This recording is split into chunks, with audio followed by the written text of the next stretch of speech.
Muy buenas tardes en España, en Europa, muy buenos días en América Latina y el Caribe.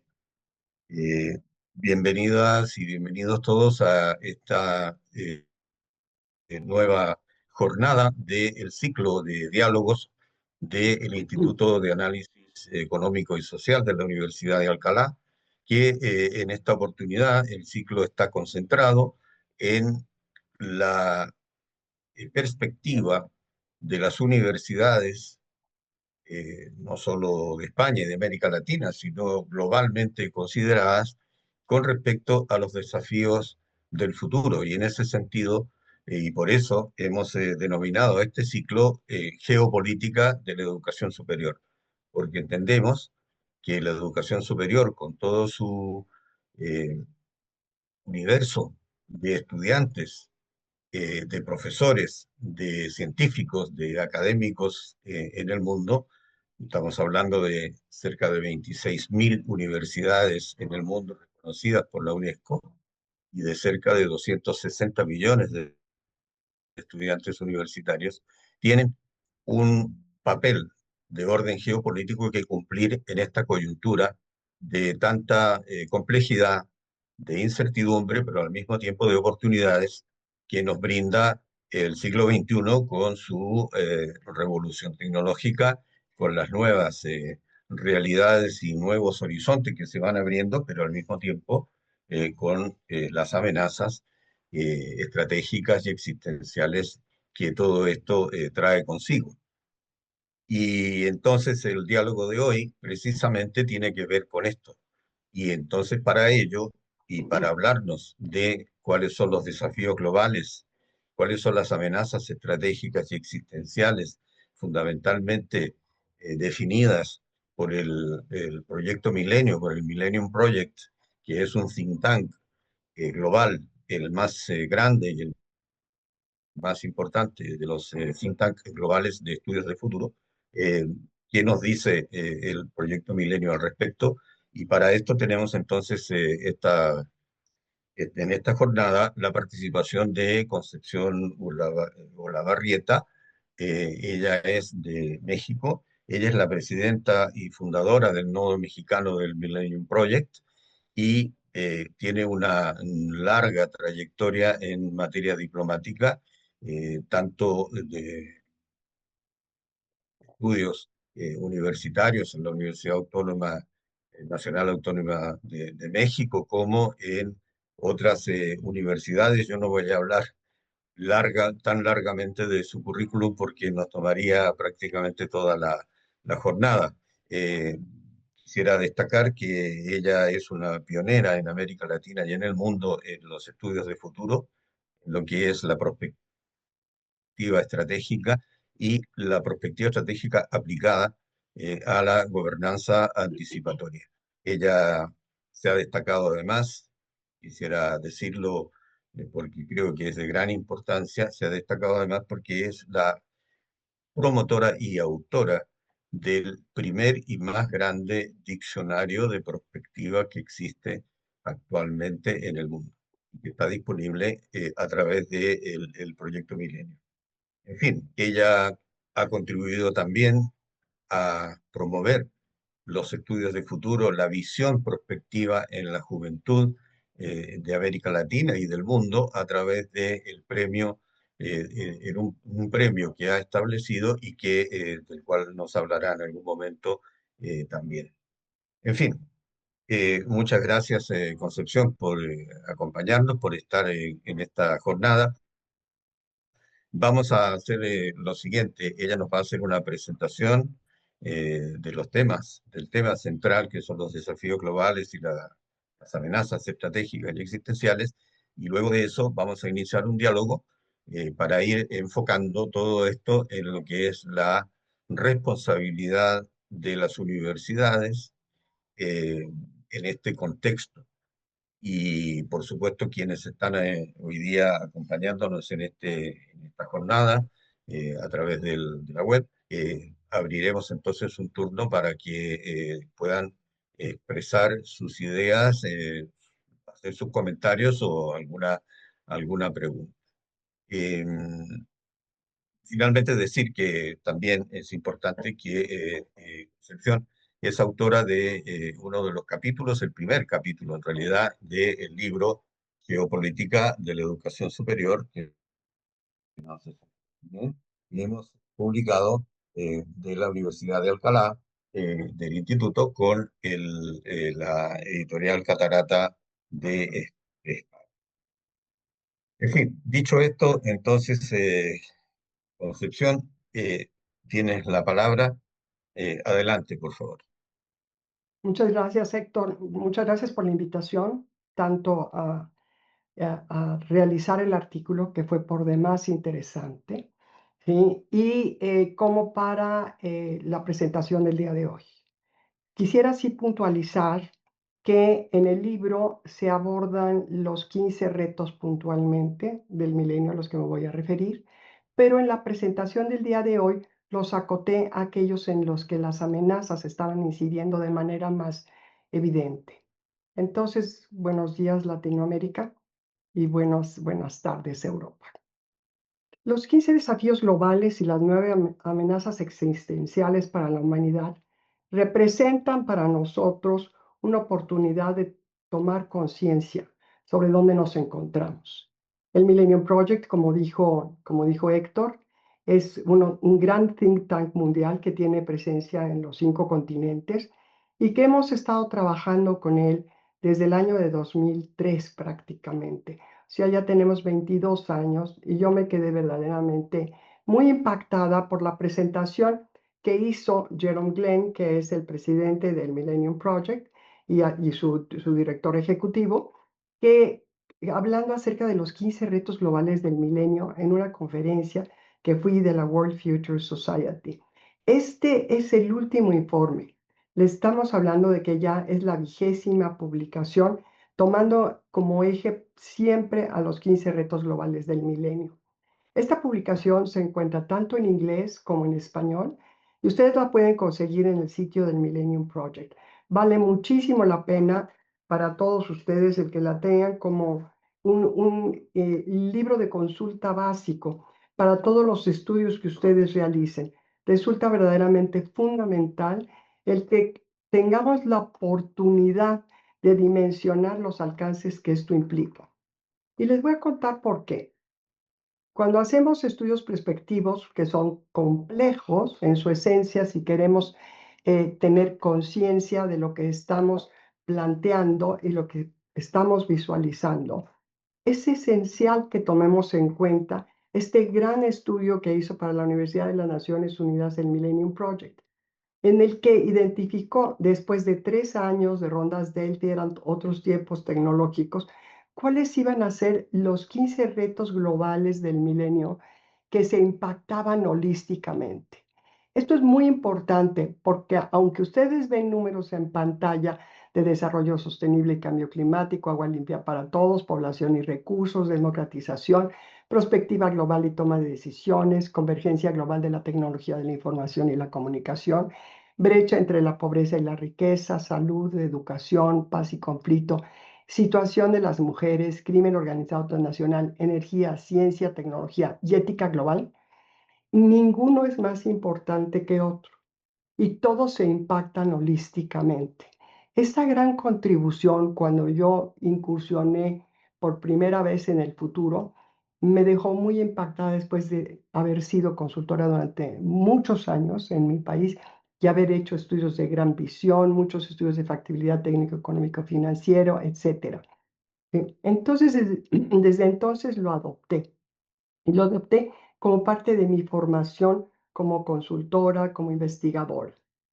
Y esto es parte de lo que hizo también Jeffrey Sachs con la con la Universidad de Columbia, cuando propone los 8 objetivos de desarrollo del milenio y después los 15 objetivos de desarrollo sostenible. Todos ellos, todos estos retos están incluidos dentro de estos objetivos, que no se les olvide que son objetivos con indicadores y metas. ¿Cuáles son las amenazas existenciales para la humanidad? Esto que les voy a referir es producto de una investigación muy profunda que hizo Jerome Glenn con Elizabeth Florescu y Ted Gordon, Ted Gordon era el Senior Fellow del Millennium Project y Elizabeth Floresco era la directora de investigación. Y lo primero que se detectó es que iban a ser 10 amenazas puntualmente. Las descargas masivas de sulfuro de hidrógeno, un gas mortal, de océanos desoxigenados causados por el avance del calentamiento global, el debilitamiento del escudo magnético terrestre que nos protege de la radiación solar mortal, la pérdida de control sobre las futuras formas de inteligencia artificial, nuevas pandemias incontrolables. A nosotros tenemos muy recientemente el COVID y creo que lo tenemos muy claro sobre todas las providencias que tenemos que tomar. La escalada de la guerra nuclear. Un solo individuo actuando solo podría algún día crear y desplegar un arma de destrucción masiva, probablemente mediante la biología sintética. La nanotecnología maliciosa, incluido el problema de la masa gris, es de la plaga gris, ¿sí? El accidente de acelerador de partículas, explosiones de rayos gamma y la colisión de asteroides.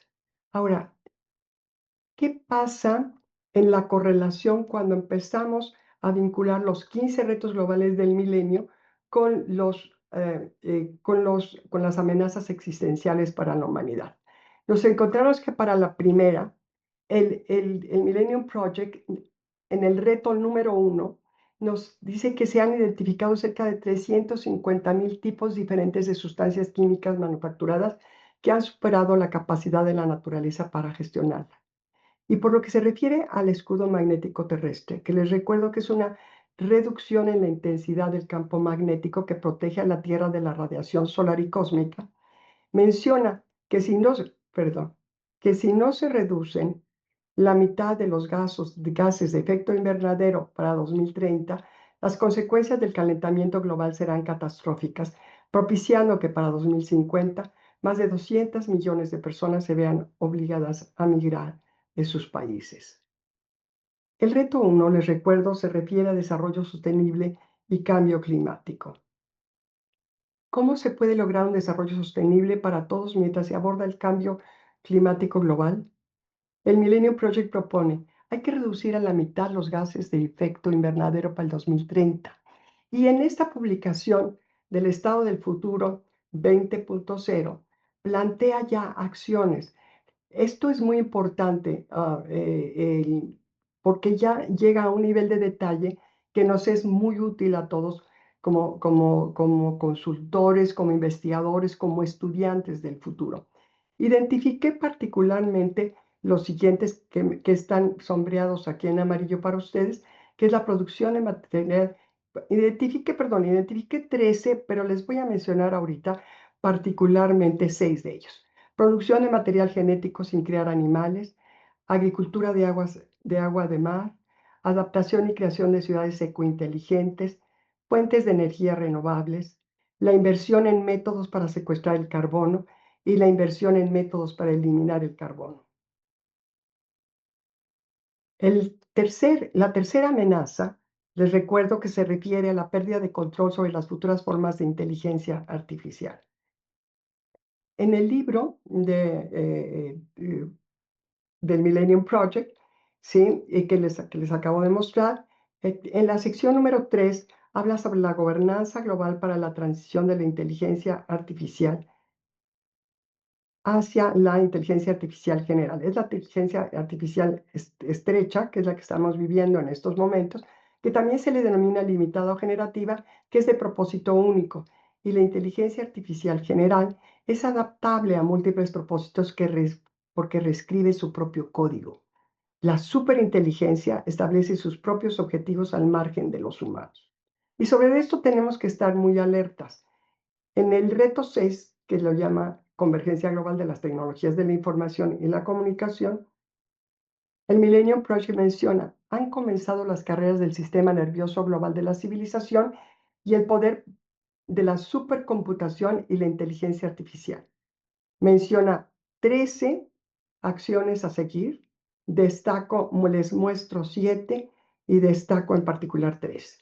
Diseñar la gobernanza global para las condiciones iniciales y el rendimiento de la inteligencia artificial general. acuerdos internacionales sobre estándares de seguridad del Internet de las Cosas y los protocolos de reparación, sistemas nacionales públicos de inteligencia colectiva global para agua, energía, alimentos, ciencia y tecnología, para conectarlos al sistema global.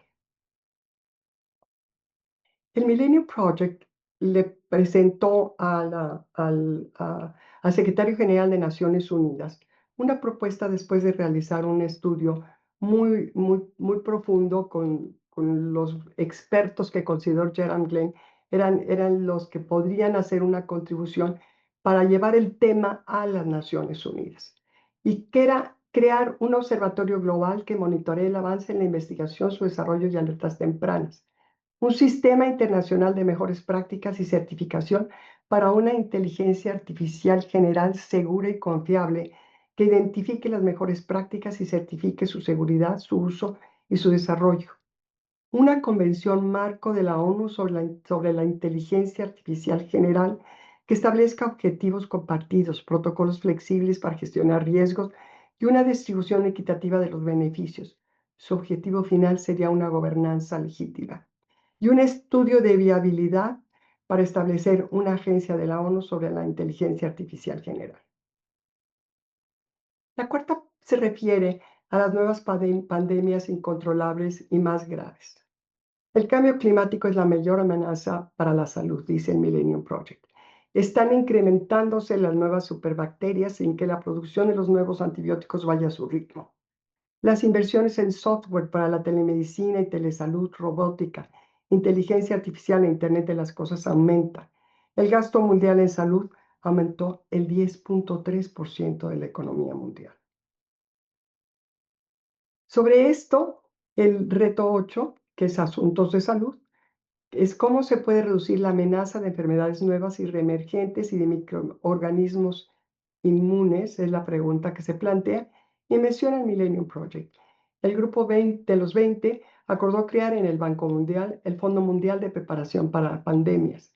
Establece 16 acciones, 6 menciono aquí, identifico para que ustedes las puedan conservar y destaco en esta ocasión 4. Aumentar la telemedicina y sus diagnósticos con inteligencia artificial. Un plan de acción mundial sobre vacunas. Centrarse en la detección temprana y el ADN sintético en línea para contrarrestar los esfuerzos bioterroristas por obtener y convertir cepas peligrosas. La amenaza número 5 es la escalada nuclear.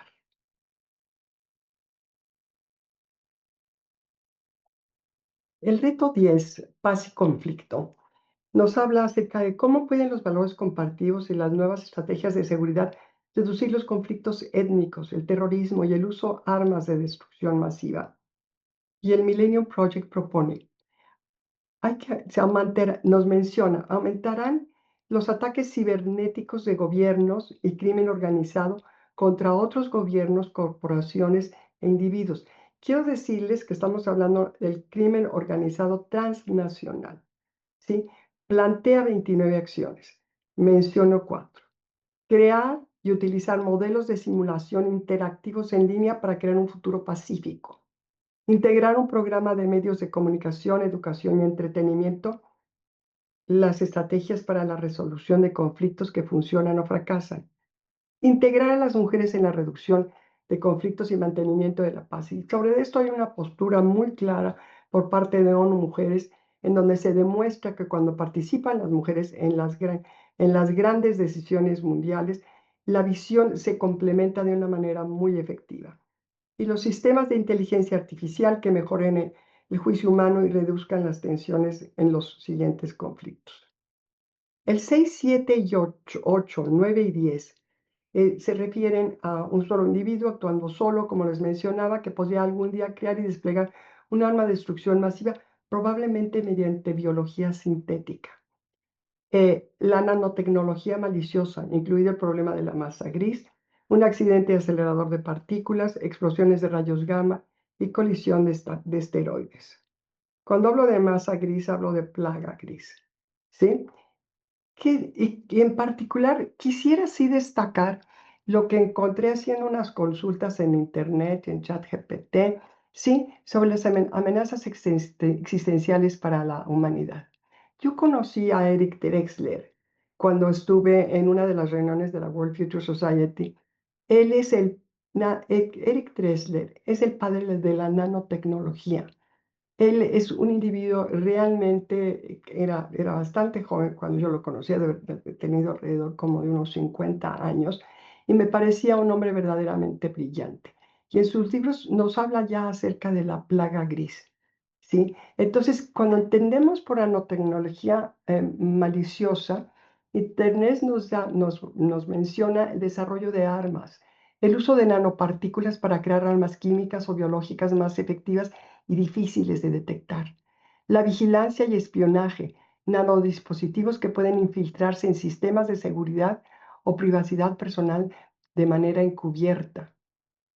El 3, la alteración ambiental, liberación de nanomateriales que podrían ser tóxicos para el medio ambiente o la salud humana. Y el 4, la interferencia electrónica, nanotecnología diseñada para sortear equipos electrónicos o infraestructuras críticas. Y plaga gris es lo que plantea Eric Drexler, que es un hipotético fin del mundo que involucraría la nanotecnología molecular. Es cuando viene la reproducción de los robots por sí mismos para extinguir la materia. El accidente de acelerador de partículas es el número 8. Se refiere a un evento en el que un ser humano se expone a la radiación letal y a los campos magnéticos intensos generados por el dispositivo mientras está en funcionamiento. Los riesgos principales incluyen daño al ADN, envenenamiento por radiación y lesiones físicas graves o la muerte instantánea, ya que las partículas a alta velocidad actúan como radiación nuclear que puede destruir el tejido celular. Por lo que se refiere a las explosiones de rayos gamma, son los rayos de la muerte. Una explosión de rayos gamma cósmicos que impactará la Tierra incendiaría nuestra atmósfera y esterilizaría al menos la mitad de nuestro planeta. Y la colisión de asteroides, que es la última amenaza, da lugar a extinciones masivas, comprendiendo objetos de varios kilómetros de diámetro. Luis Walter Álvarez, perdón, estaba una fotografía que no transcribí aquí, y su hijo Walter son conocidos por su teoría de un asteroide, su teoría de que un asteroide chocó con nuestro planeta hace 66 millones de años y provocó la extinción de todos los dinosaurios no aves y muchos otros animales. El reto 14 es Ciencia, Tecnología e Innovación, que plantea cómo se pueden acelerar los avances científicos y tecnológicos para mejorar la condición humana. Al respecto, propone el Millennium Project. Hay que desarrollar políticas que incentiven a la ciencia y la tecnología para abordar los desafíos globales, ya que no existe capacidad global para su evaluación tecnológica. Plantea 11 acciones, les menciono 5. Crear un sistema global de inteligencia colectiva para la ciencia y la tecnología. Crear una convención de la ONU sobre regulación sintética. Aprovechar leyes para enjuiciar a los trolls de patentes. Multar a quienes generen derechos orbitales. Nuevos sistemas de seguridad informática que la computación cuántica no pueda acceder. E incrementar la colaboración universitaria y gubernamental en ciencia y tecnología.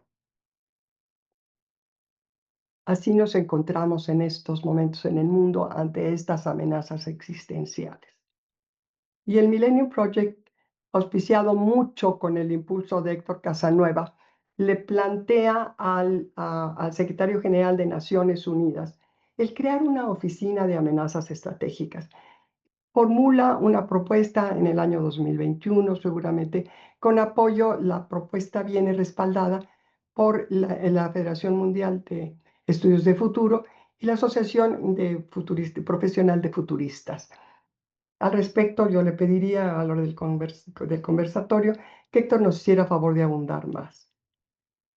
Yo les sugiero tener en mente siempre los 15 retos. Utilícenlos. Nosotros ya hemos trabajado sobre ellos. Publicamos este libro Latinoamérica 2050, Retos, Escenarios y Acciones.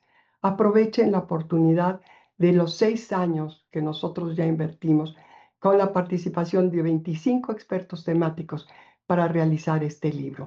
Es un libro que puede servir como un modelo replicable y que se está utilizando en las universidades, tanto a nivel de maestría como doctorado, para que los estudiantes puedan cobrar conciencia de en dónde estamos en Latinoamérica y cuáles pueden ser algunas acciones que podemos emprender. Nosotros planteamos en esta publicación lo que identificamos como proyectos o ideas vectoras básicas de las cuales ya puede emerger toda la planeación o la planificación estratégica.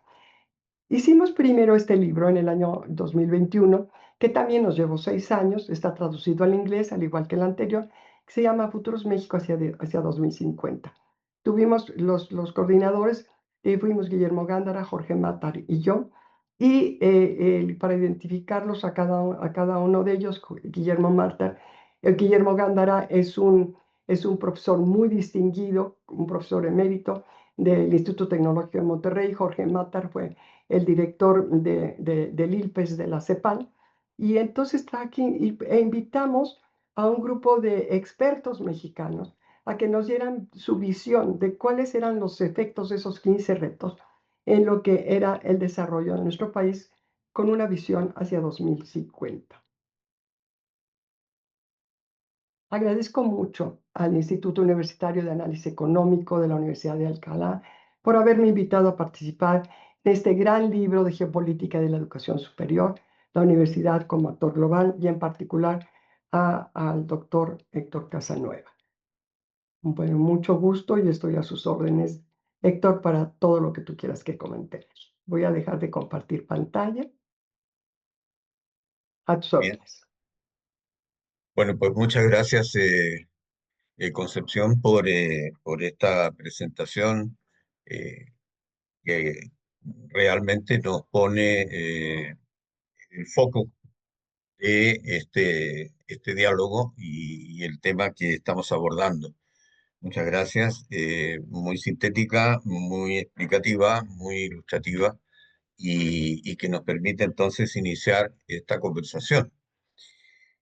Yo quisiera, eh, desde luego, lo que vamos a intentar, ¿verdad? Y con la ayuda de las personas que están ahora mismo acompañándonos, quisiera ver cómo vamos uniendo esta situación, esta problemática global que nos ha presentado con el rol que deben cumplir las universidades, que debe cumplir la educación superior para unirse desde el punto de vista de la inteligencia colectiva que representa la educación superior en el mundo, con los tomadores de decisión que están tanto en los organismos multilaterales, específicamente en este caso, como has mencionado, las Naciones Unidas, la Secretaría General, como en los gobiernos, y cuando hablamos de los gobiernos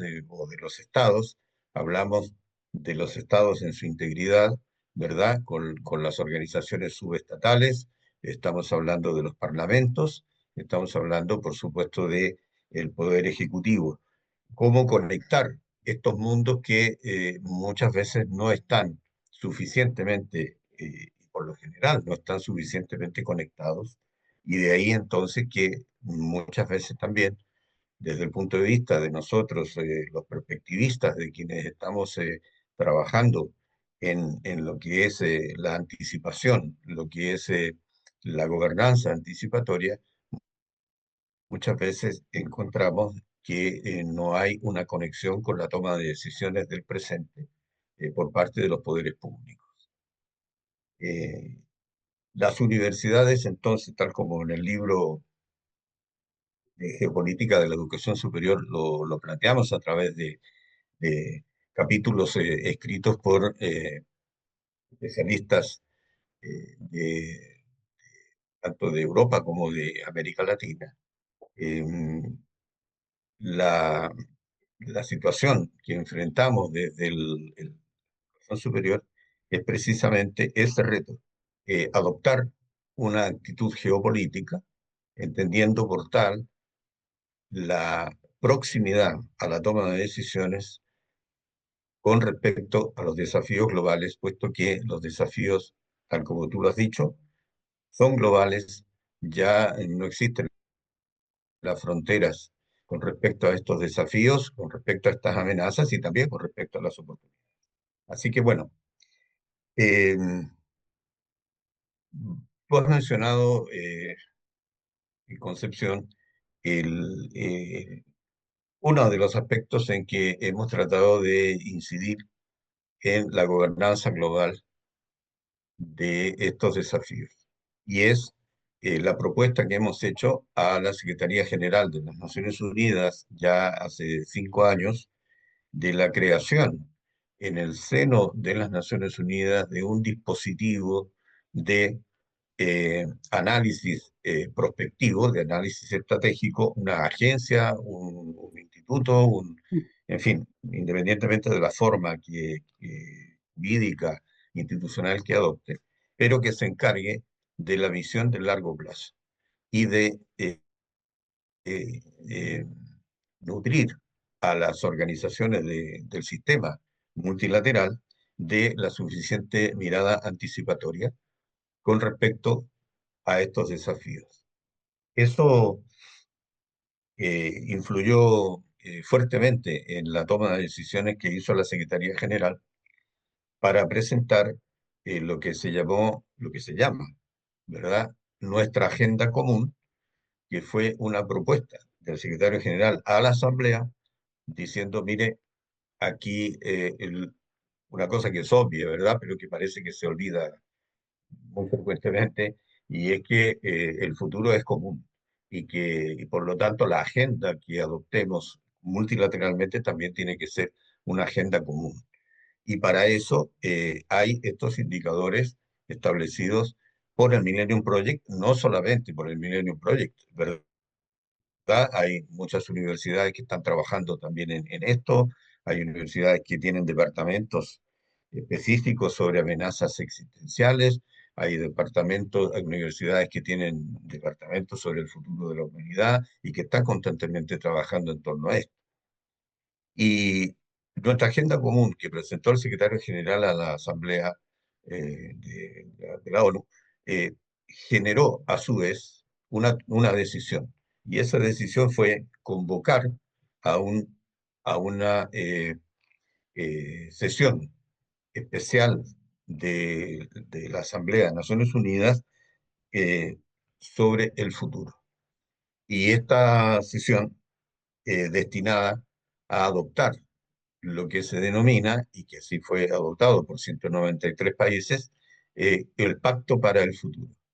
Pacto para el Futuro que tiene 56 propuestas y luego sus correspondientes embajadas específicas que conectan fuertemente con los objetivos de desarrollo sostenible del 2015 y que vencen en el 2030 y que ya sabemos que lamentablemente no van a ser no vamos a poder alcanzarlo, puesto que hasta el momento más o menos solamente se ha cumplido un 17% de esa propuesta. Pero eso no significa que no haya que revitalizar esa propuesta y esto se hace a través del Pacto para el Futuro. El Pacto para el Futuro además tiene dos anexos muy importantes. Un anexo que es el Global Compact sobre digitalización, sobre los retos de la digitalización global y por lo tanto la gobernanza de la revolución tecnológica, no para frenarla, sino para orientarla hacia los objetivos humanistas de las Naciones Unidas. Y el otro anexo es el de la Declaración sobre las Generaciones Futuras, que es la primera vez que en el seno del sistema multilateral se adopta un documento específico sobre la responsabilidad intergeneracional. Es muy simple, pero que hasta el momento, como no lo hemos cumplido cabalmente en el mundo, que es que las decisiones del presente tienen que ser tomadas teniendo en consideración cómo esto puede afectar a las generaciones futuras. Y Y cuando hablamos de generaciones futuras, no solamente estamos hablando de los jóvenes, que por supuesto es muy importante, pero estamos hablando también de esas generaciones que están por nacer, que todavía no existen, y que tenemos que tener en consideración qué mundo les estamos construyendo y de qué manera vamos a asegurar de que cuando nazcan tengan un mundo eh, desarrollado y sostenible y que puedan disfrutar de un bienestar sobre la base de las decisiones de hoy. Dicho esto, eh,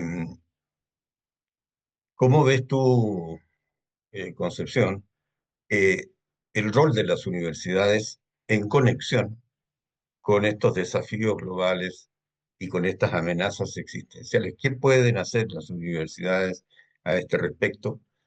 ¿Cuál es nuestra responsabilidad y cuál es nuestra posibilidad de trabajar en la toma de decisiones del presente para construir el futuro?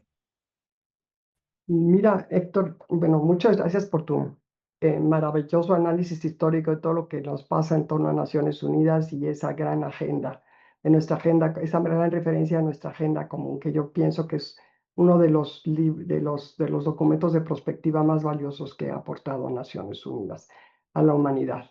¿Sí? Y derivado de ello, ya el Pacto del Futuro, el Pacto Digital y lo de las nuevas generaciones. Eh, a mí me parece que el rol de las universidades es verdaderamente sustantivo. Yo tuve la experiencia a iniciativa de algo que platicamos en algún momento con Jerome Glenn. Le dije, a mí me gustaría conocer algo que no está haciendo el Millennium Project. Y le dije, ¿a quiénes no están dirigidos? ¿Sí? Y platicamos un poco acerca de los jóvenes. ¿Sí? Y platicamos, entonces a mí se me ocurrió crear el Premio del Milenio y el Premio del Milenio Mundial, que consistía en que los jóvenes hay que darles la información. Si ellos están ávidos de conocimiento, ¿sí? Y te puedo decir que nosotros arrancamos este proyecto. Si los jóvenes saben que existen los 15 retos globales, que son desafíos, que son oportunidades para que ellos planteen algunas propuestas en que sean actores fundamentales. Entonces, que eso yo creo que refuerza lo que nosotros querramos armar por donde sea. Mira, nosotros empezamos ese proyecto con el Premio del Milenio para los niños de quinto y sexto año de primaria, que eran los que estaban, habían sido los campeones de estos concursos que existen del Parlamento y del Conocimiento en mi país. Resultó muy exitoso, porque gente que vivía en rancherías alejadas de lo que era la capital tuvo la oportunidad de venir. A raíz de esa gran ceremonia en que tuvimos la presencia del secretario de Educación y de universidades muy distinguidas, etcétera, dentro de ellas pues, menciono no solo a la UNAM y a otras universidades muy prestigiosas, tuvimos a la Universidad Pedagógica. Era muy importante el trabajo con los maestros, era verdaderamente sustantivo. Y entonces, después, ¿qué pasa? Dice Jerome Glenn, ojalá algún día este premio se pudiera llevar a cabo mundialmente. Y lo que nosotros hicimos, entonces ya tuvimos la herramienta de Internet y lo subimos a Internet. Primero para jóvenes de secundaria y preparatoria, después para universitarios, pero nos estábamos dando cuenta que se nos estaban quedando atrás los maestros. Entonces tuvimos que armar, y ese ya fue el premio del Milenio Mundial, tuvimos que armar 4 categorías del premio del Milenio Mundial. Y esto es, yo creo que verdaderamente sustantivo. A los jóvenes les interesa participar, ¿sí? En premios y están dispuestos a dar lo mejor de sí con tal de ganar. Yo te puedo decir la experiencia que nosotros tuvimos, penetración 110 países del mundo, más de 7 millones de consultas en Internet. Les estoy hablando de que empezamos hace 20 años ese premio. Lo realizamos hasta 2010. Se replicó en Azerbaiyán, en Turquía, en otros países que lo adoptaron ya también nacionalmente porque primero consistía en hacerlo desde el punto de vista nacional un concurso y luego ya pasaba a través de jurados muy prestigiados nacionales e internacionales al ámbito mundial. Yo creo que si todos los maestros están informados acerca de los 15 retos, ¿qué nos pasaba? Que los chicos ya sabían sobre los 15 retos, pero los maestros no, ¿sí?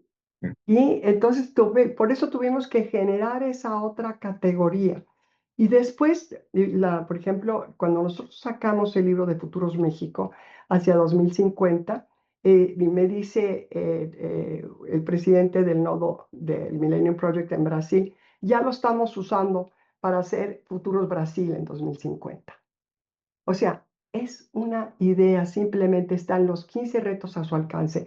Si en todas las universidades lográramos que permeara esta información, yo creo que damos saltos cuánticos, ¿sí? A mí me cambió mi visión totalmente para cómo formular, y se los digo a los consultores, y que también he sido funcionaria pública muchos años y he desarrollado proyectos como la Bolsa de Tierra Social, que Naciones Unidas dijo que era un proyecto con visión de Estado, ¿sí?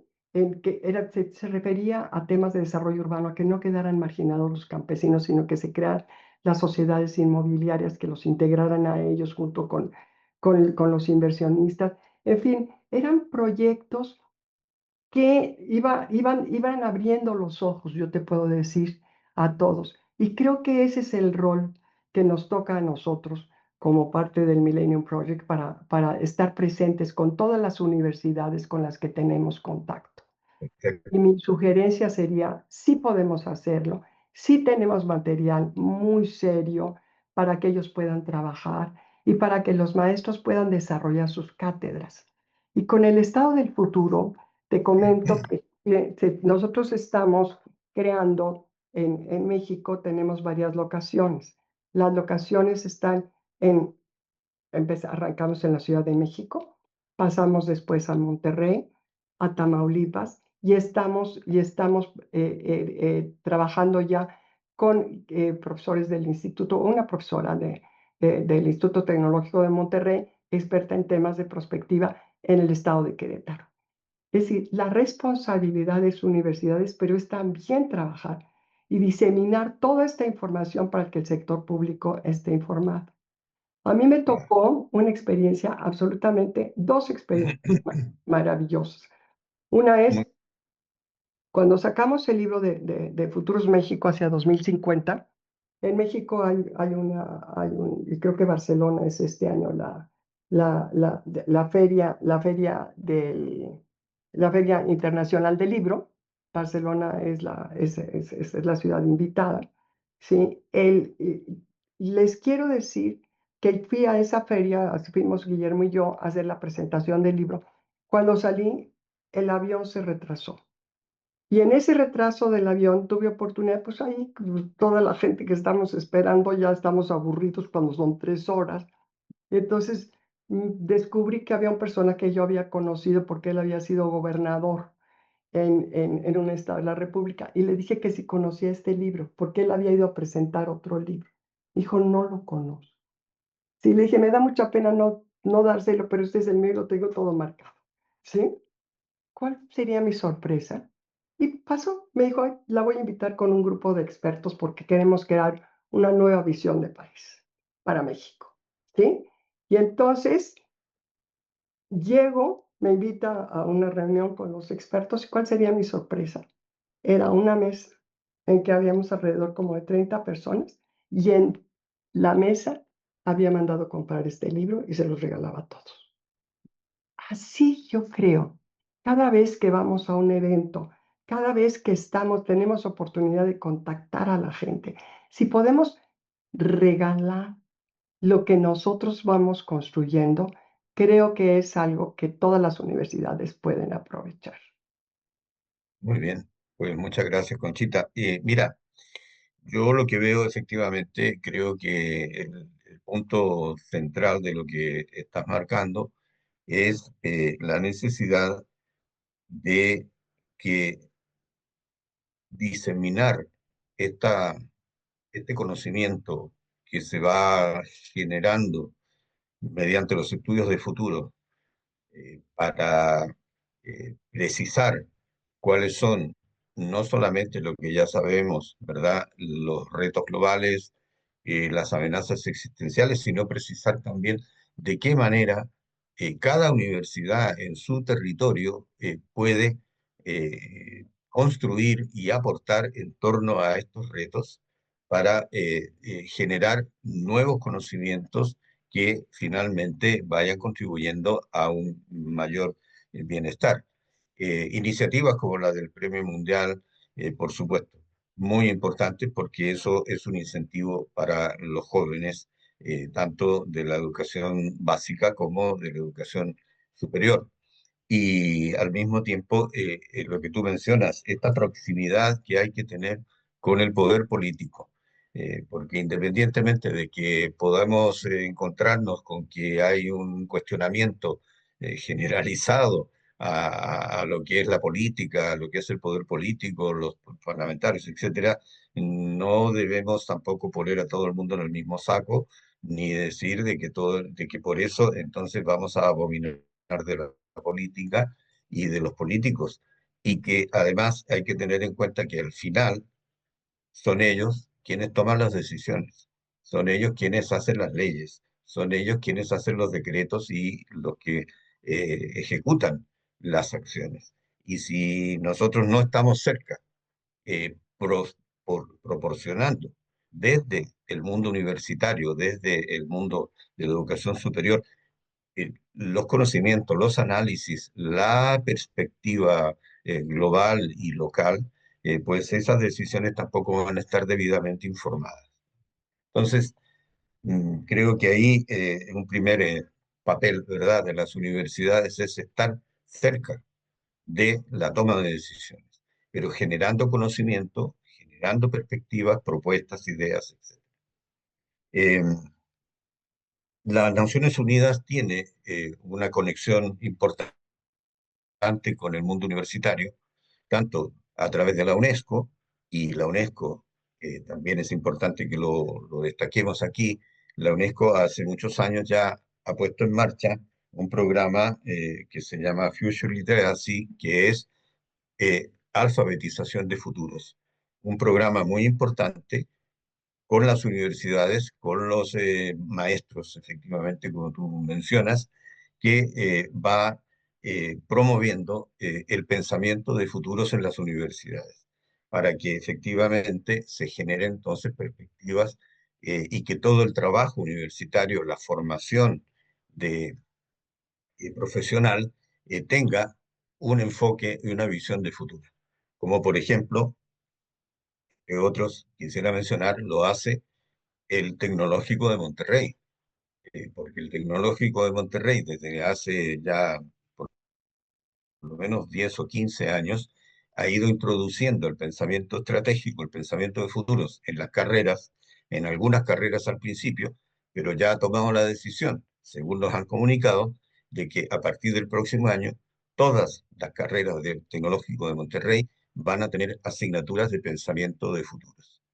Eso cambia radicalmente el punto de vista de lo que es la formación universitaria y por lo tanto, al, al introducir esta idea de la visión de futuro, esta alfabetización en futuros dentro de las universidades y de las carreras, lo que estamos haciendo es conectar al mundo universitario con los desafíos globales y, por lo tanto, impulsar una inteligencia colectiva, como decíamos, para que la toma de decisiones, tanto en el ámbito multilateral como en el ámbito local y estatal, sea una toma de decisiones adecuada con visión estratégica y de futuros.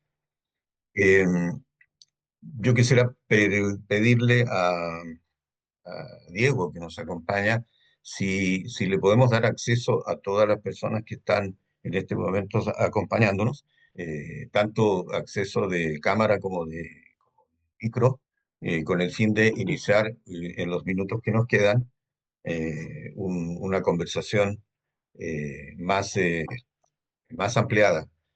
Yo, Carlos. Olá, la cámara. Bueno, Mi pregunta, mi comentario iba en el sentido de, lo he escrito ahí también en el chat, para hacer frente a estos desafíos, ¿no? Me parece que un problema estructural que tenemos es un poco el individualismo exacerbado, ¿no? Esta competición una contra todos, ¿no? Todos contra uno. ¿No habría que cambiar un poco la mentalidad, el pensamiento que nos rege, que nos motiva, ¿no?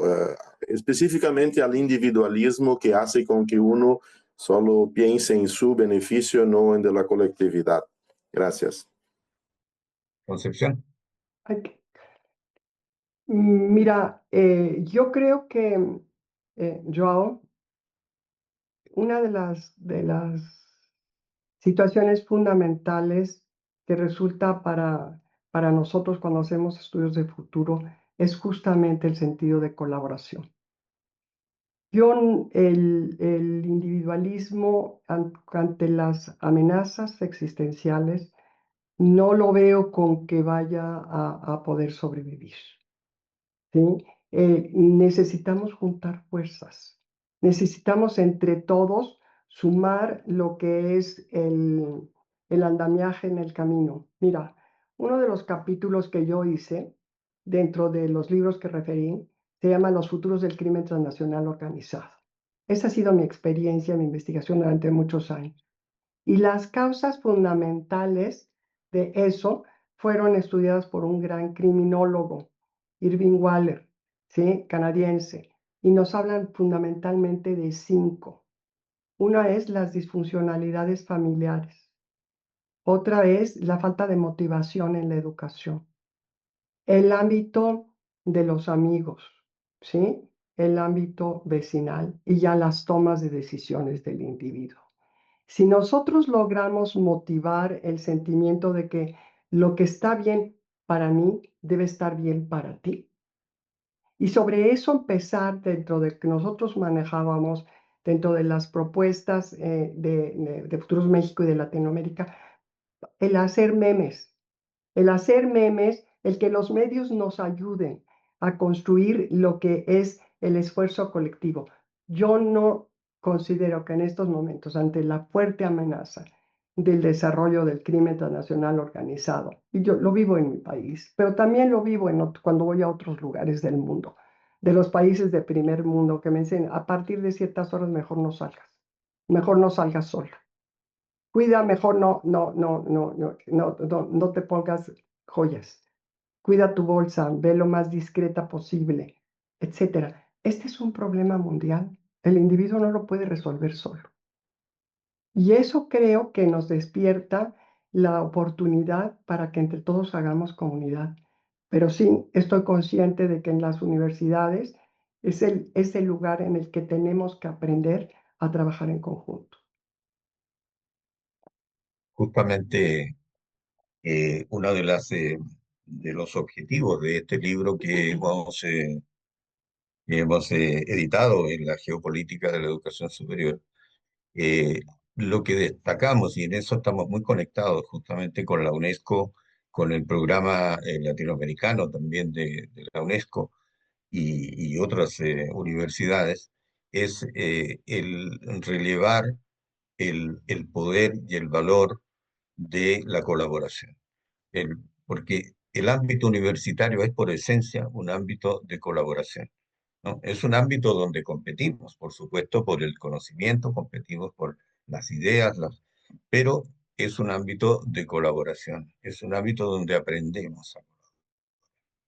Lo mismo pasa con los programas de movilidad internacional, como el programa Erasmus, por ejemplo, en el caso de Europa, que es un programa que ha movilizado ya más de 15 millones de estudiantes que han estudiado en universidades diferentes a las de su país y que han generado lo que ya se llama la generación Erasmus, porque son estudiantes que eh, no piensan en absoluto en el conflicto, piensan en la colaboración, en la cooperación, cuando acceden a sus trabajos. Lo mismo estamos intentando hacer en el caso de América Latina, más difícil, por distintas circunstancias, pero estamos trabajando en eso. Aquí tenemos una, no sé si lo quiere formular, aquí está Adriana Díaz, si lo quiere formular ella, pues le podemos dar acceso. Ella tiene una pregunta aquí que hacer, un comentario. Adriana. Sí. Buen día a todos. La pregunta es, pues, un poco países de renta media, tanto España como México, Latinoamérica y el Caribe, pues no somos países que seamos productores de ciencia ni de tecnología. En este sentido, ¿cómo puede contribuir un país como México, como España, como Latinoamérica a pues el desarrollo de estos futuros y sobre todo para la atención de estos retos cuando dependemos estrictamente de las grandes potencias que desarrollan el conocimiento y la tecnología, tomando en cuenta que en el caso tanto de México como en España, la inversión para educación pues no rebasa ni el 2.5% del PIB, pero para ciencia y tecnología es mucho menor. Entonces, ¿cuál sería la perspectiva desde el planteamiento que ustedes hacen? Gracias. Gracias, Adriana. Gracias, Acción. Adriana. Mira, yo creo que es muy importante considerar cómo se están haciendo, en el caso de México, que es al que yo me voy a referir, esfuerzos colectivos muy importantes que no conocemos, alianzas estratégicas, ¿sí? Existe ahora bueno, como ustedes saben, en México tenemos ya, se elevó a Secretaría de Ciencia, Tecnología y Humanidades, y la dirige una mujer que es una científica mexicana muy notable con gran visión en temas de educación. Y yo creo que todos tenemos que sumar, ¿sí? No me voy a meter en temas de políticas de asignación de recursos en proyectos que consideremos que no son eficientes ni cosas del estilo, pero creo que sí hay esfuerzos muy interesantes que se están llevando a cabo. Y en estos momentos nosotros tenemos en Guadalajara, en Monterrey, en la Ciudad de México, en el Estado de México, núcleos importantes de desarrollo en el estado de Yucatán que están desarrollando proyectos de avanzada en materia de ciencia y tecnología.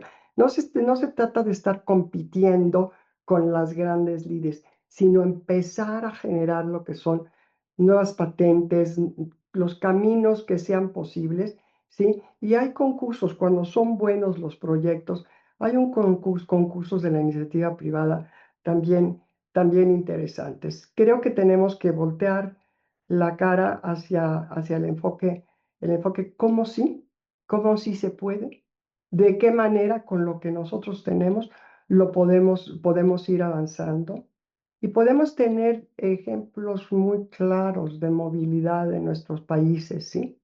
En las que la gente que de repente piensa uno que no va a destacar, resultan verdaderamente notables. Yo tengo en ese campo buenas experiencias cercanas a mí, ¿sí?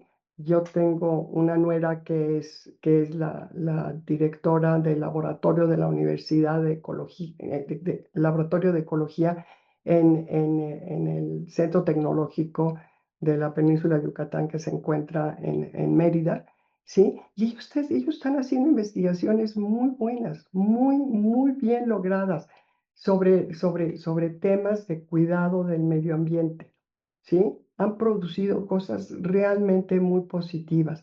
Y si hablamos de otros temas, creo que valdría la pena no desanimarnos por el ingreso como países, ¿sí? Sino animarnos a que cómo sí podemos destacar, qué es lo que podemos hacer e informarnos de dónde sí estamos logrando metas. Y yo estoy totalmente de acuerdo con ese enfoque y solamente quisiera añadir que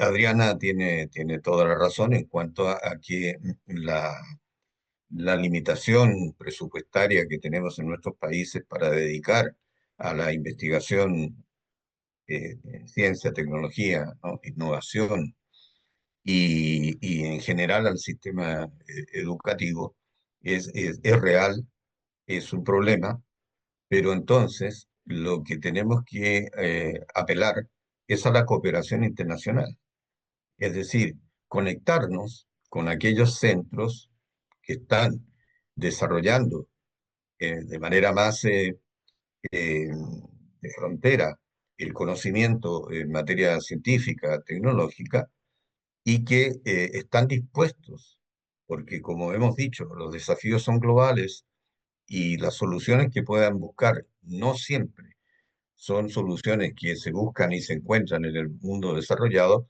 aplicables en los demás países. Y en ese sentido, específicamente yo mencionaría la cooperación entre la Unión Europea y América Latina y el Caribe, que es prácticamente un sistema de cooperación único en el mundo, donde dos regiones que son las más compatibles del punto de vista valórico, del punto de vista de los principios, del punto de vista de los intereses también, pueden juntarse. Hay en este momento muchos programas universitarios entre la Unión Europea y América Latina. Hay una movilidad importante de científicos latinoamericanos hacia Europa, de Europa hacia América Latina. Los programas de cooperación que se han ido estableciendo desde el año 99, cuando se creó lo que se llama la alianza, la asociación estratégica entre las dos regiones, van funcionando. Pero ahora se han creado nuevos mecanismos, ¿no? Por ejemplo, la extensión del programa Erasmus que yo mencionaba hacia América Latina con mayor fuerza y con más presupuesto. Eh, la, un programa que se llama el Global Gateway, que es un fondo importante de recursos públicos y privados, de empresas privadas, que van a generar ciento y algo de proyectos, se están generando en áreas críticas, ¿no? En las cuales la transferencia tecnológica es muy importante para nosotros. Y con un enfoque nuevo, porque es un enfoque no es un enfoque de paternalista, por decirlo así, desde Europa, sino es un enfoque de co-creación del conocimiento. Y hay que poner atención a eso. Eh, Estamos impulsando desde el Foro Académico Permanente América Latina, Unión Europea, llegar incluso a un espacio común de educación superior, ciencia, tecnología, educación e innovación que permitan la libre circulación de estudiantes, de académicos, de científicos, de profesionales entre las dos regiones. Es un programa de largo alcance, nos costará muchos años todavía llegar a eso porque hay que armonizar sistemas, etcétera, etcétera, pero estamos trabajando en eso. Y tal como dice Concepción, hay que buscar por dónde, hay que buscar los requisitos, por dónde ir, por dónde avanzar, a pesar, digo, de las limitaciones que son evidentes, pero en esto la cooperación internacional es fundamental. En fin, aquí y ya sería, en fin, eh, aquí tenemos entonces nuevamente la intervención. Bueno, aquí tenemos el Teodoro, que va a hacer una presentación y yo creo que esto y después con Joao Carlos vamos a redondear y cerrar ya porque estos diálogos no pueden durar, ¿no? Nos hemos puesto esa limitación también porque online es más complicado para todos. No pueden durar más de 1 hora 15, 1 hora y media como mucho. Eleodoro. Sí, muchísimas gracias y primero que nada felicitaciones por este diálogo que es muy importante y muy pertinente en este momento. Solamente quería opinar en el sentido de que las universidades generalmente están formando, en general, muchas, formando profesionales que son competentes para trabajar en el presente y que cuando salen al mercado y salen a la realidad comienzan a sufrir de ansiedad, desconcierto, incertidumbres, precisamente por esta ausencia de falta de formación para viajar al futuro. En ese sentido, creo que las universidades deben ser preparadoras de viajeros en el tiempo, competentes para viajar en el futuro y para co-crear con otros en esta inteligencia colectiva de que se ha hablado. Esto es importantísimo porque en muchas universidades siguen siendo artefactos medievales y hay que convertirlos en artefactos para el viaje al futuro. Y eso tiene que ver también con integrar ecosistemas de gobierno, empresa y academia, no solo para los fines de la innovación, sino también para los fines de integrar visiones e integrar recursos y, como tú bien señalabas, también gestionar las alianzas internacionales. Es decir, es un cambio de paradigma, o sea, cómo formamos gente competente para viajar al futuro. Eh, Porque la mayor parte, y observarán, algunos estudios se han hecho, salen con unas profesiones que después ni siquiera pueden ejercer. Ese era un comentario, los felicito y eh, me sumo al estímulo de buscar las maneras de que las universidades se vuelvan formadoras de viajeros en el tiempo para la construcción y la co-creación de futuros. Gracias. Muchas gracias, Eleodoro, por tu alcance, que la verdad tiene total conexión con lo que estamos intentando, ¿verdad? Hacer desde el Millennium Project, desde la red iberoamericana de prospectiva en los distintos países. Y ahí nos está mostrando efectivamente Concepción, ¿verdad? El World Technology 2050, que es también en cierto modo un viaje al futuro relacionado directamente con el futuro del trabajo, el futuro del empleo. Eh, la, el llamado de Eleodoro a que las universidades formen viajeros del futuro, yo diría viajeros, embajadores del futuro, creadores del futuro, es fundamental. Porque la verdad es que si el presente es tan complejo, difícil de administrar, la- el poner la mirada en un futuro común facilita mucho las cosas. Y eso tiene que ser una constante en la formación, en la educación en general, desde los niños, y específicamente en la educación superior. Eh, Concepción, no sé si tú quisieras decir algo y ya, si no hay más intervenciones, pues iríamos cerrando.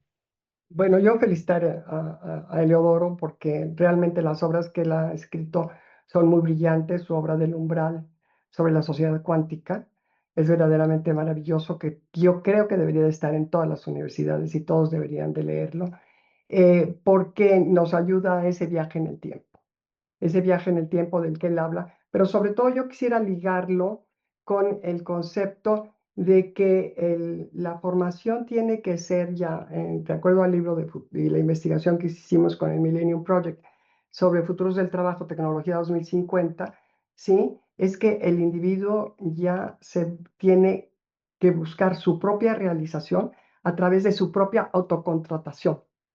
Y creo que eso es mucha responsabilidad, ¿sí? Que ya no espere que alguien lo vaya a emplear, sino que él trate de buscar cómo optimizar todas las potencialidades que tenga para alcanzar una mejor calidad de vida en el futuro. Muy bien, no sé si algo más, nos quedan un par de minutos. Joao quería decir algo adicional y con eso cerramos, Joao. Unos minutos tenemos Vale. solamente, pero te escuchamos. Vale, muy bien, perfecto. El tiempo ya va un poco corto, ¿no? Yo soy de Brasil, trabajo en la administración pública, recaudación de impuestos, ¿no? Entonces no estoy tanto en el medio académico, ¿no? Pero estoy haciendo un doctorado por la universidad. Me ha llamado la atención, yo tengo una prima que se ha muerto en el COVID por antivacuna, ¿no? Y era médica, ¿no? Y trabajaba con un grupo de médicos. Entonces, como un rápido comentario, los movimientos antivacuna que de personas que se vacunaban toda la vida, de un momento para otro lo cambian.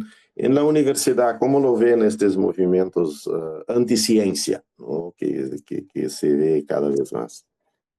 Pues la verdad, yo te cedo la palabra, Héctor, porque tú eres el que tienes más la experiencia interna en la universidad al respecto. En México sigue siendo la postura de las vacunas y de generar nuevas vacunas y de promover el que la gente se vacune para prevenir lo que son enfermedades que después el sistema público no puede atender. Sí.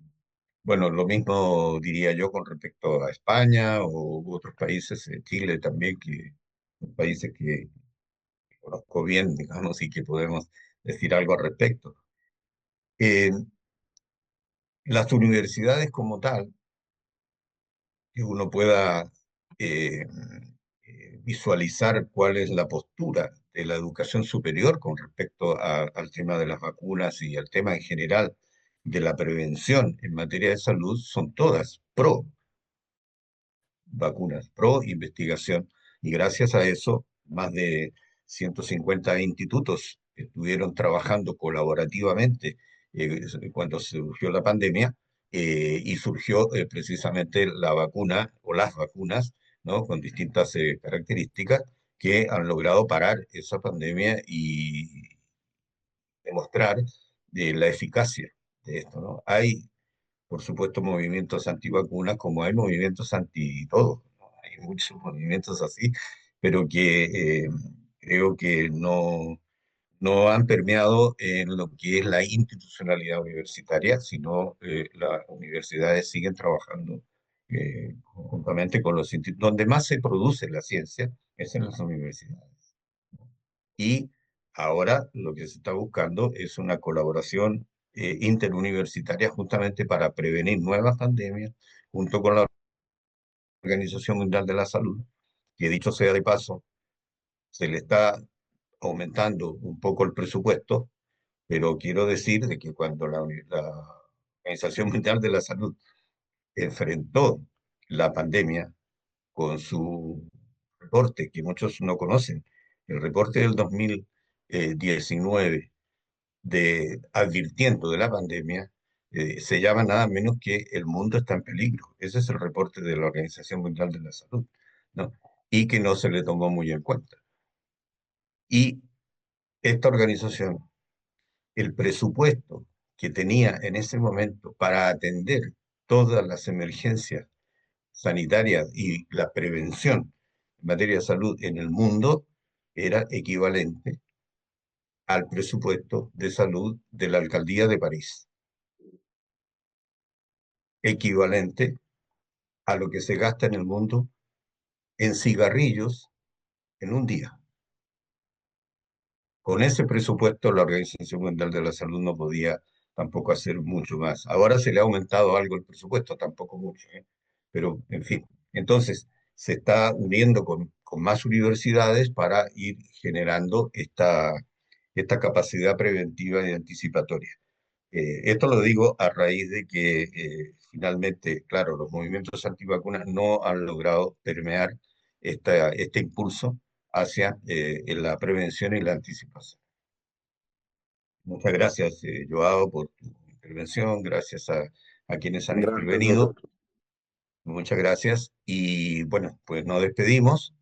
Muchas gracias a Concepción por su presentación y por sus alcances y gracias a nuestro colaborador de la universidad, Diego. Y quedamos convocados a los próximos diálogos. El próximo diálogo será el día 15 de diciembre, y será un diálogo con una destacada representante de UNESCO, que es la directora de Desarrollo de Capacidades e Institucionalidad de la UNESCO, para hablar justamente también en esta misma línea de la tarea de la educación superior con respecto a los desafíos del futuro. Muchas gracias. Muchas Hasta gracias, Héctor. pronto. Saludos a todos. Gracias. Muchas gracias. Adiós.